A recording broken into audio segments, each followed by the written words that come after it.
Hi, my name's Pastor Eric, and if you listen to the Faith Over Breakfast podcast or Journey Companion Ministries podcast or the Healing the City podcast, you probably recognize my voice. And you probably recognize it as the intro to many of these, telling you all about how you can support us. We just want to say thanks for supporting us. Hope that you'll continue. Enjoy the podcast.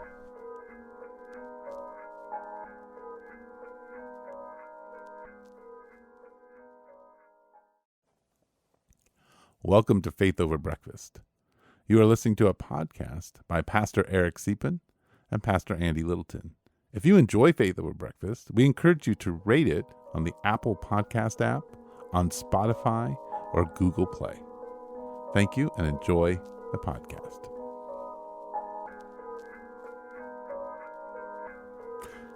Ooh, who's going first? Welcome to Faith Over Breakfast. My name is Andy from Mission Church. And I'm Eric from the Village Church. And we are about to talk, starting off with healing crystals. Healing crystals. Don't you want to know where this conversation will lead? And so do we. Yeah. So do we. So it's I had fun, Eric. Thank you for diving into healing crystals. That's pretty fun. All right. Enjoy. Hi, Andy. Hi, Eric. Oh, welcome. So, thanks. I want to talk about crystals. And here's why. And how you use them in your ministry. Well, you know what, Eric? This is your confession time. I always wondered why you had this all around the Mission Church building. Did you? Well, there's sun catchers, and that's I'm just kidding. There's none of that at the Mission Church, so we'll just make that clear. Yeah, no, Mission Church is at the moment mostly free of crystals. I say mostly because you don't know. There's all kinds of closets, and somebody could have hid something in. You never know. Yeah, but the here's the story. Once upon a time, I was having tacos with my buddy who is exploring faith. Yeah, okay. Guy I've gotten to know in the neighborhood and really, really, really enjoy time with him.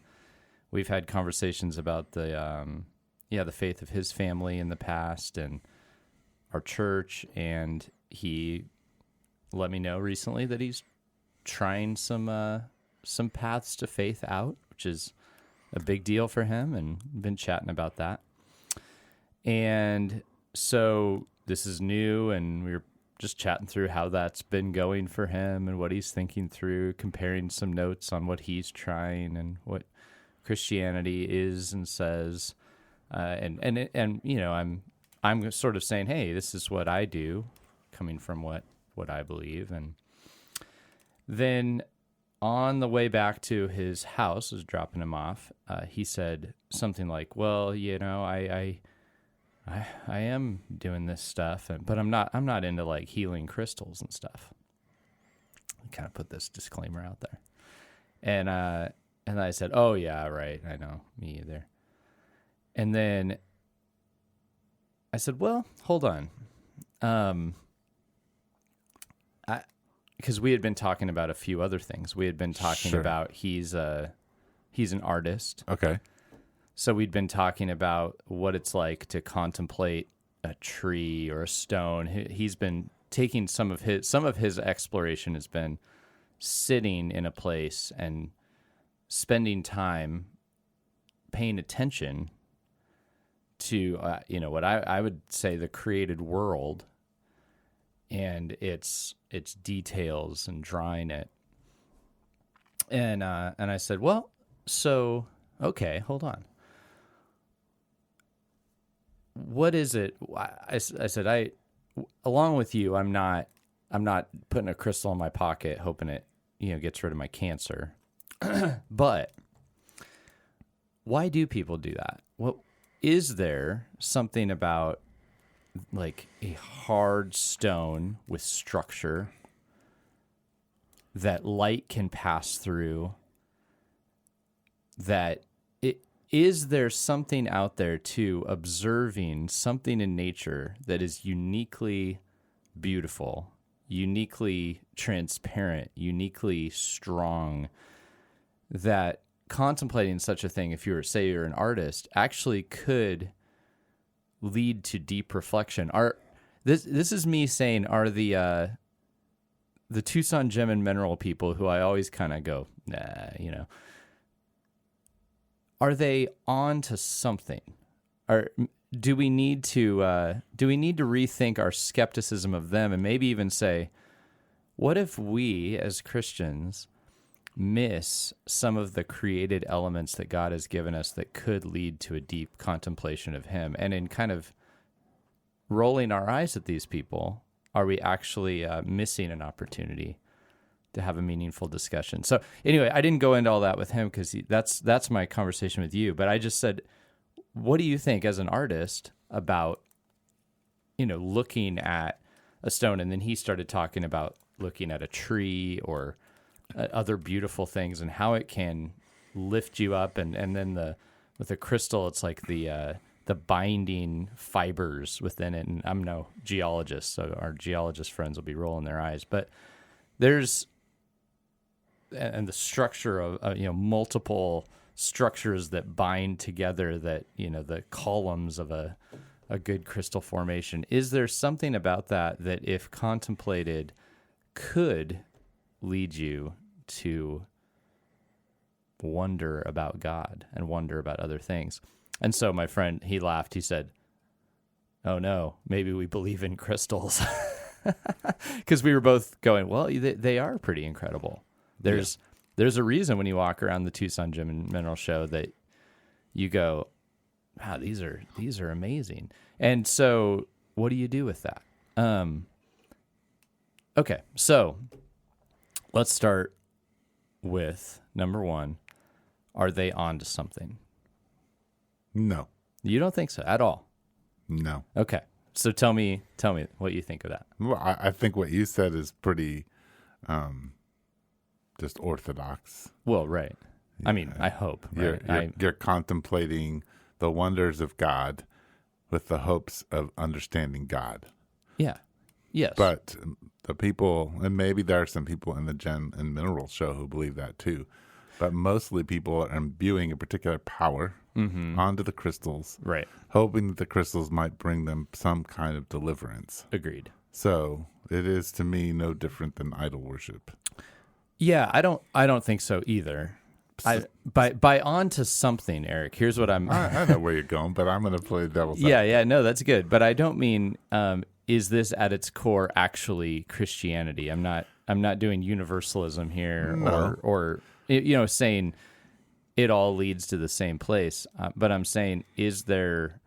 I guess is there a value in saying, you know what, you're looking for healing, you're looking for transcendence, but you're imbuing the power of the Creator into the created thing? Is that conversation a more helpful one than laughing and mocking? Well, first, I would never encourage laughing or mocking. Yeah.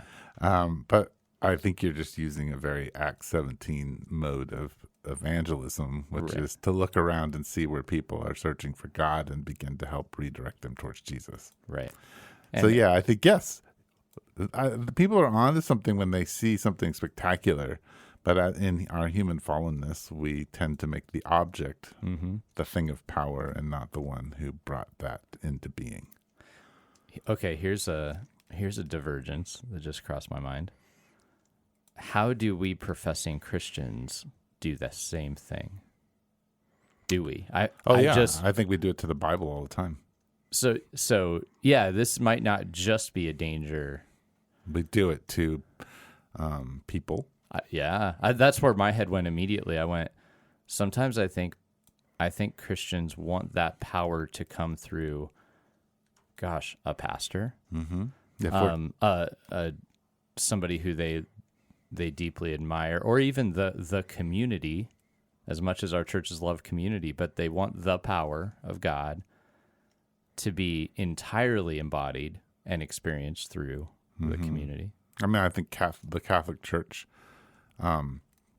has done it through their saints and through the different sacred relics. And even the Mass itself. And many parts of the Mass, yeah. So I think, where humans do that. Protestants probably do it in reverse. Yeah. Yeah. You enter in through the hope in God, and then you like start to place it back on other things, which is how the people of God in the Old Testament are. Yeah. They're chosen, called, and then they begin to transition to idols. And I think Protestants, I mean, like, think about who do we worship at some level? Well, Augustine, however you want to say it. And our theologians. Yes, and Aquinas. Their rational Calvin, structures that they've built. Yes. That we can depend upon. Yeah. Sure. And so those are our things that we venerate and give power instead of Jesus. And now I could imagine a Christian listening going, I'm getting nervous here because the Bible and the rationalistic structures, like those have their place, right? Oh yeah. And so does actually so does Mary being lifted up as a mother of Jesus. So does a saint. Well, and I guess in my roundabout argument here, I'm saying maybe so does a crystal. Yes, but I don't. It just depends on how much you want to put that into your order of worship. Yeah, and the way how you understand who Jesus is. Yeah. No, right. This week in Mark, Jesus curses the fig tree. Mm-hmm. Now, the reason that's so important is because of the deep meaning of the fig tree in the minds of Jewish people. Yeah. It's,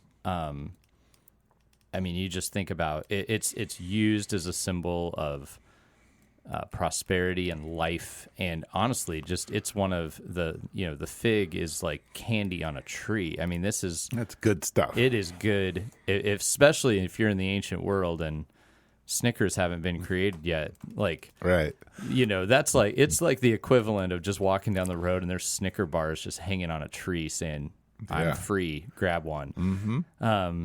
And if you don't like Snickers, insert your favorite snack. But they are, you could say, beautiful. In this case, delicious. Their taste is complex and rich and wonderful. Therefore, they were embedded with deep meaning culturally and even by God to symbolize things that pointed to God. And so when Jesus curses the fig tree, it's not like this random choice he makes.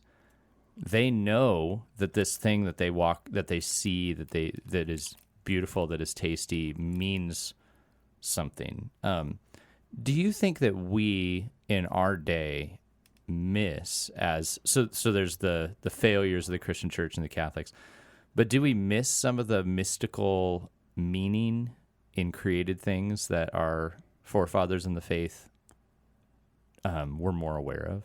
Well, I mean, I guess I can go ahead and butcher the Orthodox faith, but right. I mean, I think I don't agree with everything, but I think they've found a space where they're saint, like statues of saints or pictures or things. It's not that you are venerating that particular thing. That person, that statue, that physical thing is just a window into heaven, window into the divine. So, the idea of the icon is that it is not the reality itself, but it's something through which you can contemplate what is beyond it. So the person who lives a very faithful life is not Christ, but you can contemplate them and therefore maybe even more concretely contemplate Christ. Yeah, and Paul asks us to do that in a way when he says, follow me as I follow Christ. And that's the way of discipleship. I mean, you usually are inviting others to follow you as you follow Jesus.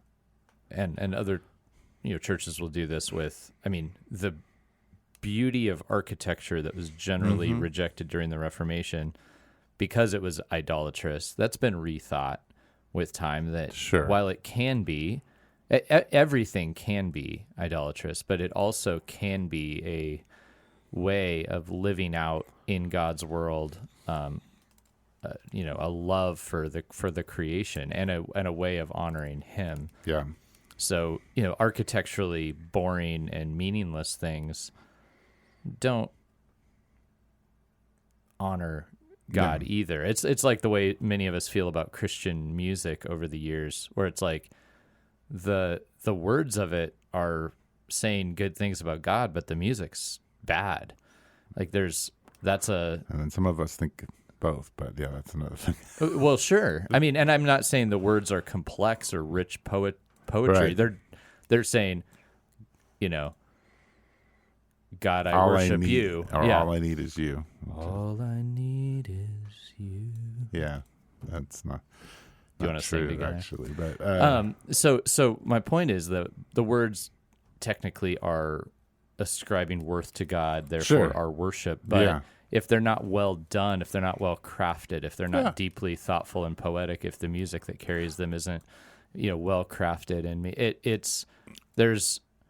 and then there's ups and downs. Like if a little kid is walking through the house singing "All I Need Is You," maybe that's wonderful. It's just coming from their heart. That's that.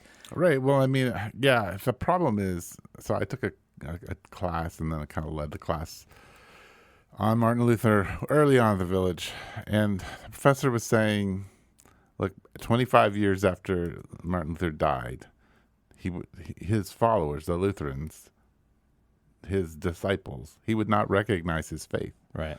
The faith that he began, or at least shaped. And that's what happens. We take everything that might be good and starts, and we move it back and forth. I think the same with if a statue of a saint to a crystal we take earthly things that are good, and we're going to just go flying back and forth on the pendulum. Especially as Christians, we're like, we've gone too far, throw it all out. And then we go the other direction. Oh, no, we can't do that. Come back to now we're in the extreme end. So that's why we all get, I don't know, a little queasy or squirmish about screaming. Well, I don't know what the word is, but we just kind of don't like Squimpy, I think. Yeah, we don't like to deal with all this stuff because we don't really know the appropriate way to handle it. So I have 2 crystals on my bookshelf at the house. Yeah. Are they healing to you? So here's how I got them. So helping somebody clean out their mother's house, and there were these really cool crystals. And I'll tell you what I did. My first thought was like, oh, that's New Age. Mm-hmm. And then I was actually like, these are really cool. Mm-hmm. And I thought through it for a second and went, yeah, these are just really cool. Yeah. And so I have an opportunity to adopt 2 really cool crystals that would cost a decent amount of money, I think. And they are part of God's world. And I am not getting them in the hope that my, arthritis my foot starts to not have a dry spot between my pinky toe and the other toe, which is annoying. If you could just rub it on the crystal, it might work. Well, here's what I found works is actually fungus A&D ointment. Oh, there you go. That works. That so works. I'm gonna believe in the healing power of A&D ointment. Which is a whole nother thing. But I wonder. Oh, this is good. We're gonna. What you're talking about, though, is a principle that was taught to me early on when I walked into the Reformed faith, and that is the concept of plundering Egypt. Sure. And that is that as people who are claiming the kingdom of God and moving the kingdom of God forward, in the world there are good things. They may not necessarily be in Scripture, prescribed, and they are gods, and we can take them and reclaim them and reshape them and change their narrative. So the crystal that was imbued with healing power now can be a beautiful rock created by God that helps you see Jesus and worship him. Yeah. And just, makes a nice or break between books on my shelf. It serves, and so you have reclaimed something and retold its story. And that is what Christians do. We go into the world, we bring the gospel, and we take things that people have distorted and we retell their stories. Yeah. In the light of the King. And by retell, it would be actually like recapture its original story, I would say. I would. That's good, but yeah. Meaning that this crystal, formed in the earth, was always God's and was always there to reflect his glory. And I believe that the heavenly city that descends to earth will have beautiful stones in it because Revelation says so. Yeah. And that we will look at them and be amazed at, first of all, the God who made them. Second of all, the image of God he placed in us to find them and refine them and set them in pillars and gates and metals. And I think all of that we will do to the glory of God. So that's their original story. The idolatry of it is to take them, look at them, and say, "Oh, I don't need the God anymore.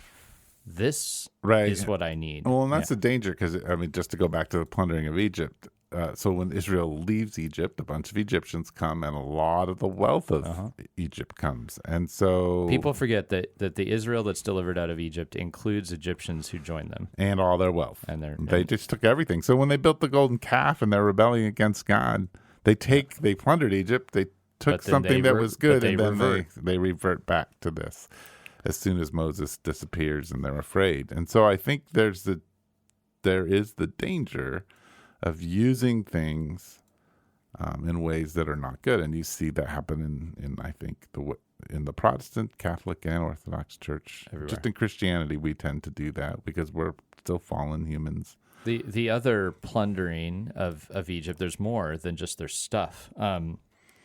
This is an interesting one. So you think about our concept of church elders and of representative government in the United States of America and things of this nature. Well, okay, so interestingly, the Israelites leave Egypt. Moses' father-in-law, Jethro, who's a Midianite, has been under Egypt, tells Moses, hey, this community is too big. You can't handle it. Essentially, you should divide them up by clans and set up judges over each one of these clans. And that's what happens. And so there begin to be these representative community leaders who listen to disputes and actually begin to interpret the law of God into I have a question communities. On this. And then there's priests and stuff. But no, there's a lot of questions. But it's been a while since I dug into this, but some of the scholars said the interesting thing is this actually follows a lot of the patterns of the Egyptian government. Oh yeah. Yeah. And so so you're going, oh yeah. But a lot of believers don't know this, so what happens there is wisdom that was discovered by the Egyptians on how to rule that was just good. It was true, even though it didn't necessarily come through. It did not enter into the Israelites' lives by divine revelation to them. It actually entered by, you could call it common grace or general revelation to the Egyptians. And then they see it and go, wow, look, it works. It's wise.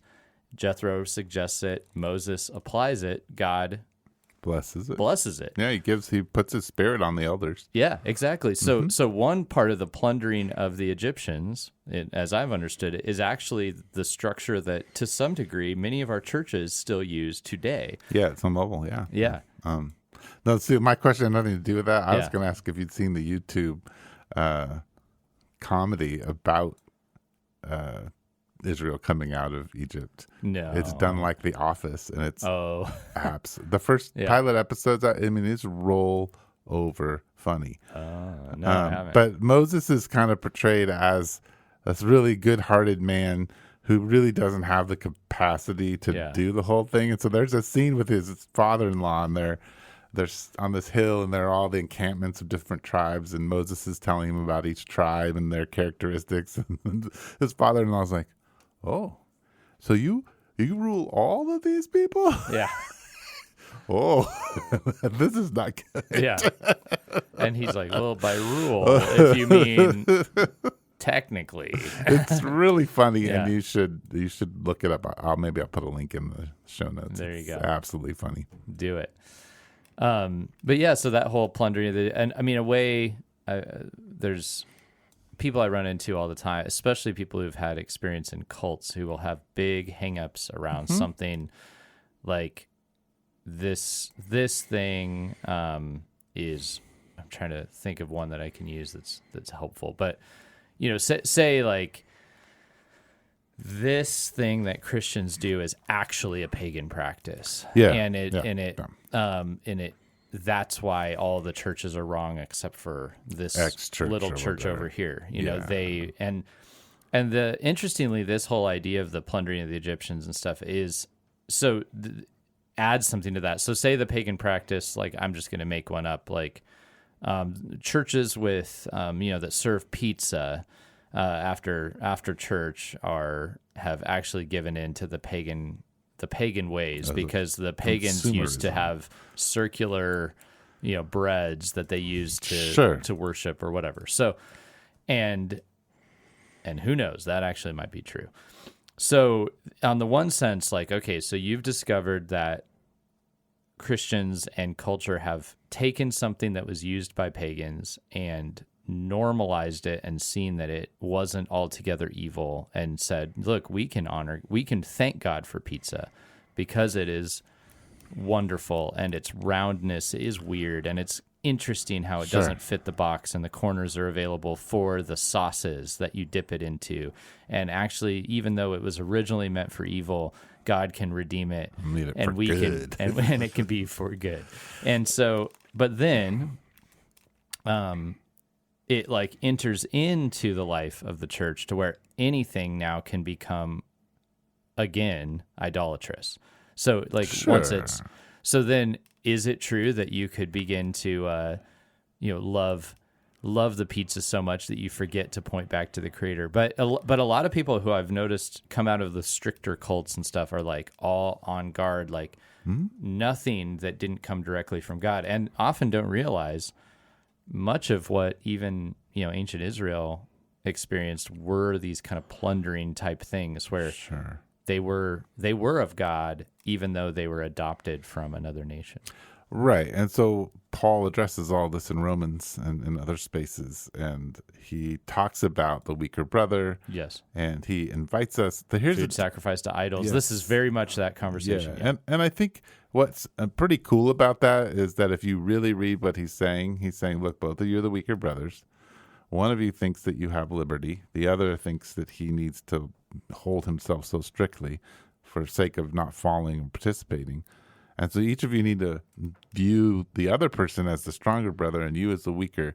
And what it does is begins to create a sensitivity and a kindness to one another to help each other not stumble into faith. And it's taking Jesus's core teaching of serve each other. So instead of asking what am I allowed to do, ask the question of what would be helpful for them. Right. Yeah. Yeah, and so I think that's a really powerful thing that's not common anywhere else, is that you're trying to be sensitive to someone else's position and you're willing to give up something you really appreciate and enjoy in order to be part of them. Mm-hmm. And that's just crazy. Like that's not the way people operate, right? For the most part. Yeah. Yeah. And so I think it's a pretty sweet thing. So yeah, I mean, I think if somebody came to me and they came to your house and they saw the crystals and they came to you later and said, hey, like I grew up in the crystal world. I've seen crystals fly around. Right. I've watched people put crystals on their bodies and have weird healings and then darkness. And I came out of all of that and I'm real uncomfortable being at your house. Right. And I'm in your small group. Would you be willing to like remove those? Right. You probably would be like, yeah, no problem. Sure. I'm taking them out. Even though personally those things have no power. Right. I just think they're cool looking rocks. Cool looking rocks. And so I think that's the beauty of Christianity right there. Yep. Yeah, so that would be my answer to the crystals. But I think too it's a great conversation for people who don't know Jesus and who like crystals. You can begin to try to like point them towards Jesus and yeah, and I think I was that's what I was beginning to be intrigued by, is like, what if when I encounter that, instead of just being like, oh, I don't believe in that, to kind of go, what is it how does that work, like in your mind? And what are you, when, do you think it actually has like a power of a God inside of it? Like, or what if it was more of something that was pointing you to something, but that God is available even when you don't have your crystal in your pocket? Yeah. that's a little more Paul and Mars Hill-ish thinking. Here's your unknown God, the God you don't understand. I'm going to tell you who it is. Yeah. Well, and I think probably in this day and age when everything's very chaotic, the crystal of the Christian is black and white thinking. Sure. That we so desperately don't want to think a little bit deeper about the crystal. We just want to say, no, I don't have the space to deal with that. That's wrong. That's evil. It's imbued with In fact, evil let's things. get that out of our community. I don't want to look at it. Let's move it over here. Instead of beginning to say, well, how does the gospel move forward? How do we understand what the created beauty of this? How do we draw people towards Jesus and also invite them out of the darkness? Yeah. So, I think we got to disown our own crystals of everything immediately has to be black and white. We need to make sure that it's out there and everybody knows. And we're the policemen. We've gone back to being that, I think. Yeah. Blowing the whistle and saying, foul, you're out of bounds. World, you're out of bounds. Church, you're out of bounds. Yeah. Everybody but us. Yes. Yeah. All right. Well, hey, that's there were a grab bag of topics, but I think this might be the one, Eric. This is a good little podcast here. It was definitely a good little podcast. We won't talk about them. We'll tease the other things. You had put up politics. Yeah. And what was your other one that you put up there? You said politics and one other thing. Baptism. Yeah. And I said slander and Mary Magdala and then crystals. And you're like, yeah, the crystal one. Because that's what you had suggested last week. So. Yep. So maybe we'll talk about those next time. There you can vote. Send us a text saying, I vote for this topic. Slander, Mary Magdala, politics, baptism. And when you're talking about baptism, are you talking about infant baptism or baptism in general? We've had six baptisms at our church in the last month. And we had 3. So that's 9 between our 2 churches. How cool. So less doctrinal maybe? Yeah. And more celebrate the baptisms. Yeah. Yeah, that's pretty cool. There you go. That's it. All right. Well, thanks for tuning in. You can send us a text if you're old school and you want to email us, faithoverbreakfast@gmail.com. The text is embedded in the podcast platform. And we won't be sending you any of those. We're unable to send you responses, so you won't get any of those political things or vote for Faith Over Breakfast. And we're unlikely to get around to responding to you anyway, just because we got stuff going on. Yeah. And but we will respond online. On air. On air. Yeah. Yep. Which is really what you want. Yeah. And thanks for tuning in. It means the world to us. Yeah. You've been listening to Faith Over Breakfast with Pastor Eric Siepen and Pastor Andy Littleton. Please share us on Instagram, Twitter, and Facebook. Thank you.